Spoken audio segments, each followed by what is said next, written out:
Hello ಸ್ನೇಹಿತರೆ, welcome back to my channel. ನಾನು ಸರೋಜಾ.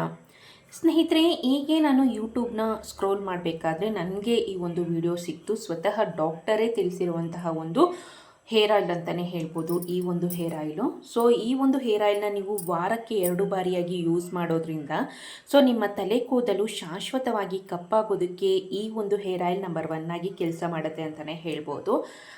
ಈ ಒಂದು ವಿಡಿಯೋನ ಡಾಕ್ಟರ್ ಸ್ವತಃ ತೆಲುಗು ಚಾನಲಲ್ಲಿ ಹೇಳಿರುವಂತಹ ವಿಡಿಯೋ ಇದು. ಸೊ ತುಂಬಾ ನಾನು ಸಹ ಕೂಡ ಟ್ರೈ ಮಾಡಿದೆ. ಸೊ ತುಂಬಾ ಒಳ್ಳೆ ರಿಸಲ್ಟ್ ಅಂತೂ ಸಿಕ್ತು ಅಂತಲೇ ಹೇಳ್ಬೋದು. ಮತ್ತು ನಾನು ಕಮೆಂಟ್ ಸೆಕ್ಷನಲ್ಲಿ ನೋಡಿದಾಗಲೂ ಸಹ ಕೂಡ ತುಂಬ ಜನ ಒಳ್ಳೊಳ್ಳೆ ರಿವ್ಯೂಸ್ನ ಸಹ ಕೂಡ ಶೇರ್ ಮಾಡಿದರು. ಸೊ ನಿಮಗೂ ಸಹ ಕೂಡ ಯೂಸ್ ಆಗಲಿ ಅಂತ ಈ ವಿಡಿಯೋನ ನಾನು ಇಲ್ಲಿ ಮಾಡ್ತಿದ್ದೀನಿ. ಸೊ ತುಂಬಾ ಯೂಸ್ ಆಗುತ್ತೆ. ವಾರಕ್ಕೆ 2 ಬಾರಿಯಾಗಿ ಈ ಒಂದು ಹೇರ್ ಆಯಿಲ್ನ ನೀವು ತಲೆಗೆ ಹಚ್ಚೋದ್ರಿಂದ ಸೊ ನಿಮ್ಮ ತಲೆ ಕೂದಲು ಶಾಶ್ವತವಾಗಿ ಕಪ್ಪಾಗೋದಕ್ಕೆ ಈ ಒಂದು ಹೇರ್ ಆಯಿಲ್ ನಂಬರ್ 1 ಆಗಿ ಕೆಲಸ ಮಾಡುತ್ತೆ. ಸೊ ಬನ್ನಿ, ತಡ ಮಾಡ್ದೇನೆ ಈ ಒಂದು ಹೇರ್ ಆಯಿಲ್ನ ಯಾವ ರೀತಿಯಾಗಿ ಸಿಂಪಲ್ಲಾಗಿ ಮನೆಯಲ್ಲೇ ರೆಡಿ ಮಾಡ್ಕೊಳ್ಬಹುದು ಅಂತ ಈ ವಿಡಿಯೋನಲ್ಲಿ ನಾನು ನಿಮಗೆ ತಿಳಿಸ್ಕೊಡ್ತಾ ಬರ್ತೀನಿ. ಈ ಒಂದು ಹೇರ್ ಆಯಿಲ್ನ ರೆಡಿ ಮಾಡೋದಕ್ಕೆ ಮೊದಲನೇದಾಗಿ ಒಂದು 3ರಿಂದ 4 ಟೇಬಲ್ ಸ್ಪೂನ್ ಆಗೋಷ್ಟು ತೆಂಗಿನೆಣ್ಣೆನ ತೆಗೆದುಕೊಂಡಿದ್ದೀನಿ. ಸೊ ನಂತರ ನಾನು ಇದಕ್ಕೆ ಭೃಂಗರಾಜ್ ಪೌಡರ್ನ ಸಹ ಕೂಡ ಹಾಕ್ಕೊಳ್ತಿದ್ದೀನಿ. ಭೃಂಗರಾಜ್ ಪೌಡರ್ ನಿಮಗೆ ನಾನು ಇಲ್ಲಿ ಕಂಪ್ನಿ ನೇಮೆಲ್ಲ ತಿಳಿಸ್ತಿಲ್ಲ, ಇದು ಯಾವುದೇ ಒಂದು ಸ್ಪಾನ್ಸರ್ ವಿಡಿಯೋ ಅಲ್ಲ. ಬೇಕಿದ್ದಲ್ಲಿ ನಾನು ಡಿಸ್ಕ್ರಿಪ್ಷನ್ ಬಾಕ್ಸಲ್ಲಿ ಲಿಂಕ್ನ ಪ್ರೊವೈಡ್ ಮಾಡಿರ್ತೀನಿ. ಸೊ ಈ ಒಂದು ಭೃಂಗರಾಜ್ ಪೌಡರ್ನ ನೀವು ಆನ್ಲೈನಲ್ಲಿ ಬೈ ಮಾಡಬಹುದು. ಇಲ್ಲ ಅನ್ನೋದಾದರೆ ನೀವು ಗ್ರಂಥಿಕೆ ಅಂಗಡಿಗಳಲ್ಲಿ ಹೋಗಿ ಕೇಳಿ, ಅಲ್ಲೂ ಸಹ ಕೂಡ ಕೊಡ್ತಾರೆ. ಭೃಂಗರಾಜ್ ಪೌಡರ್ ತುಂಬಾ ಒಳ್ಳೆಯದು ಸ್ನೇಹಿತರೆ. ನೀವು ಕೇಳಿರ್ಬೋದು, ತುಂಬ ಕಾಸ್ಟ್ಲಿ ಆಗಿರುವಂತಹ ಹೇರ್ ಆಯಿಲ್ಗಳಲ್ಲೆಲ್ಲ ಸಹ ಕೂಡ ಭೃಂಗರಾಜ್ ಪೌಡರ್ನ ಯೂಸ್ ಮಾಡೇ ಇರ್ತಾರೆ. ಅಥವಾ ಫ್ರೆಶ್ ಆಗಿ ಸಿಗುವಂತಹ ಭೃಂಗರಾಜ್ ಎಲೆಗಳನ್ನು ಸಹ ಕೂಡ ಯೂಸ್ ಮಾಡ್ತಾರೆ ಅಂತಲೇ ಹೇಳ್ಬೋದು. ಮೇಯ್ನಾಗಿ ತಲೆ ಕೂದಲನ್ನು ಕಪ್ಪಾಗಿಸೋದ್ರ ಜೊತೆಗೇ ನಿಮ್ಮ ತಲೆ ಕೂದಲನ್ನು ಆರೋಗ್ಯಕರವಾಗಿ ಬೆಳೆಯೋದಕ್ಕೆ ಸಹ ಕೂಡ ಈ ಒಂದು ಭೃಂಗರಾಜ್ ಪೌಡರ್ ತುಂಬಾ ಸಹಾಯ ಮಾಡುತ್ತೆ ಅಂತಲೇ ಹೇಳ್ಬೋದು.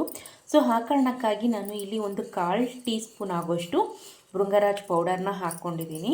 ಸೊ ನಂತರ ಬಂದು ಇದಕ್ಕೆ ಒಂದು 1/4 ಟೀ ಸ್ಪೂನ್ ಆಗೋಷ್ಟು ಆಮ್ಲ ಪೌಡರ್ನ ಸಹ ಕೂಡ ಯೂಸ್ ಮಾಡ್ತಿದ್ದೀನಿ.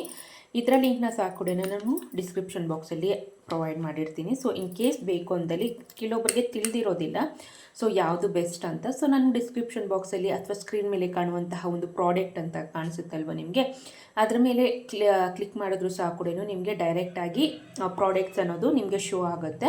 ಅಲ್ಲಿ ಯಾವ ಒಂದು ಬೆಸ್ಟು ಹೇರ್ ಆಯಿಲ್ ಆಗಿರ್ಬೋದು, ಶ್ಯಾಂಪು, ಕಂಡೀಷ್ನರ್, ಈ ಒಂದು ಪೌಡರ್ಸ್ನ ಸಹ ಕೂಡ ನಾನಲ್ಲಿ ಮೆನ್ಷನ್ ಮಾಡಿರ್ತೀನಿ. ನೀವು ಡೈರೆಕ್ಟಾಗಿ ಬೇಕಿದ್ದಲ್ಲಿ ಅಲ್ಲೇ ಬೈ ಮಾಡ್ಕೊಳ್ಬಹುದು. ಆಮ್ಲ ಪೌಡರ್ ಸಹ ಕೂಡ ಅಷ್ಟೇ ಸ್ನೇಹಿತರೆ. ಮೇಯ್ನಾಗಿ ತಲೆ ಕೂದಲನ್ನು ಕಪ್ಪಾಗಿಸೋದ್ರ ಜೊತೆಗೇ ಬಂದು ನಿಮ್ಮ ತಲೆ ಕೂದಲನ್ನು ಆರೋಗ್ಯಕರವಾಗಿ ಬೆಳೆಯೋದಕ್ಕೆ ಆಗಿರ್ಬೋದು, ಹೇರ್ ಫಾಲ್ನ ಕಡಿಮೆ ಮಾಡೋದಕ್ಕೆ ಸಹ ಕೂಡ ತುಂಬಾ ಸಹಾಯ ಮಾಡುತ್ತೆ ಅಂತಲೇ ಹೇಳಬಹುದು. ಸೊ ನೋಡ್ಬೋದು ಎಷ್ಟು ಡಾರ್ಕ್ ಆಗಿದೆ ಈ ಒಂದು ಹೇರ್ ಆಯಿಲ್ ಅಂತ. ಸೊ ಈ ಒಂದು ಹೇರ್ ಆಯಿಲ್ನ ಆ ದಿನನೇ ಯಾವುದೇ ಕಾರಣಕ್ಕೂ ಯೂಸ್ ಮಾಡೋದಕ್ಕೆ ಹೋಗಬೇಡಿ. ಮಿನಿಮಮ್ ಅಂದರೆ ಒಂದು 4ರಿಂದ 5 ಗಂಟೆಗಳ ಕಾಲ ಇದನ್ನು ಒಂದು ಪ್ಲೇಟ್ನ ಮುಚ್ಚಿ ಹಾಗೆ ಬಿಡಿ. ಇಲ್ಲ ಅನ್ನೋದಾದರೆ ಓವರ್ ನೈಟ್ ಇದನ್ನು ನೆನೆಯೋದಕ್ಕೆ ಬಿಟ್ಟು ಮರುದಿನ ಬೆಳಗ್ಗೆ ಎದ್ದು ನೀವು ಇದನ್ನೇ ಯೂಸ್ ಮಾಡ್ಕೊಳ್ಬಹುದು. ಸೊ ಆದಷ್ಟು ತಲೆಗೆ ಹಚ್ಚಿ ಈ ಒಂದು ಹೇರ್ ಆಯಿಲ್ನ ಒಂದು 5ರಿಂದ 6 ಗಂಟೆಗಳ ಕಾಲ ಹಾಗೆ ನೆನೆಯೋದಕ್ಕೆ ಚೆನ್ನಾಗಿ ಬಿಡಬೇಕಾಗತ್ತೆ. ಸೊ ನಂತರ ನೀವು ಹೇರ್ ಆಯಿಲ್ನ ಹೇರ್ ಶ್ಯಾಂಪೂನ ಯೂಸ್ ಮಾಡಿ ಕ್ಲೀನಾಗಿ ವಾಶ್ ಮಾಡಿದ್ರೆ ಆಯಿತು. ಸೊ ಇದೇ ರೀತಿಯಾಗಿ ನೀವು ವೀಕ್ಲಿ ಟ್ವೈಸ್ ಅಂದರೆ ವಾರಕ್ಕೆ 2 ಬಾರಿಯಾಗಿ ಈ ಒಂದು ಹೇರ್ ಆಯಿಲ್ನ ಯೂಸ್ ಮಾಡೋದ್ರಿಂದ ಸೊ ನಿಮ್ಮ ತಲೆ ಕೂದಲು ಶಾಶ್ವತವಾಗಿ ಕಪ್ಪಾಗುತ್ತೆ.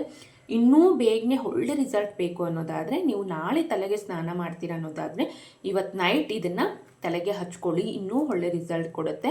ಸೊ ಮತ್ತು ಈಗ ಆಲ್ರೆಡಿ ಬಂದಿರುವಂತಹ ಬಿಳಿ ಕೂದಲನ್ನು ಸಹ ಕೂಡ ಕಪ್ಪಾಗಿಸೋದ್ರ ಜೊತೆಗೇ ಮುಂದೆ ಬರುವಂತಹ ಬಿಳಿ ಕೂದಲನ್ನು ಸಹ ಕೂಡ ತಡೆಯೋದಕ್ಕೆ ಈ ಒಂದು ಹೇರ್ ಆಯಿಲ್ ನಂಬರ್ 1 ಆಗಿ ಕೆಲಸ ಮಾಡುತ್ತೆ.